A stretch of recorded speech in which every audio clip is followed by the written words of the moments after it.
Une idée bien ancrée chez nos politiciens et nos élites administratives. La France bénéficierait d'un atout caché de réserves inexploitées de croissance à travers son épargne abondante.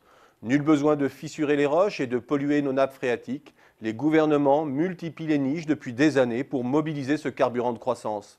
Dernier avatar, les propositions Berger-Lefebvre en faveur de l'assurance vie qui seront au menu du projet de loi de finances pour 2014. Orienter l'épargne des Français vers les fonds propres des entreprises, un mot d'ordre récurrent de notre politique en faveur des entreprises. Il y a pourtant derrière cela une croyance plus qu'un fait avéré. Oui, la France dispose bien d'un taux d'épargne brute des ménages élevé au regard des autres grands pays développés, comme l'Allemagne d'ailleurs.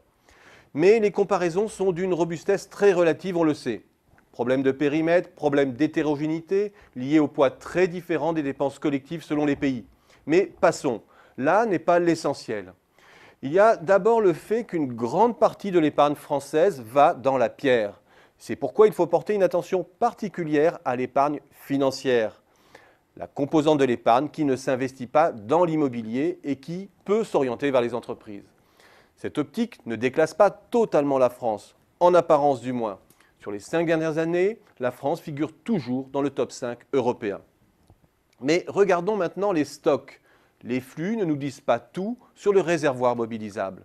La rentabilité, la valorisation, les prélèvements sur l'épargne jouent un rôle décisif. Et là, l'image n'est plus la même.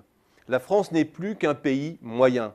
Les ménages épargnent beaucoup par précaution, mais ils capitalisent peu. La manne n'est pas à la hauteur promise par les flux.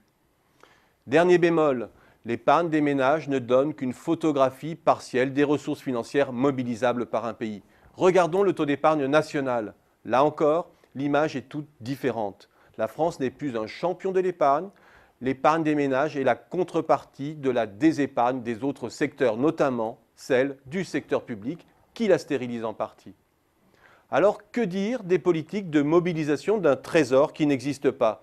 Eh bien, simplement que ces politiques gagneraient à se préoccuper davantage de la rentabilité du capital productif, qui est l'élément clé de l'attractivité des placements financiers et qui est surtout l'élément décisif de l'orientation de l'épargne vers les fonds propres des entreprises.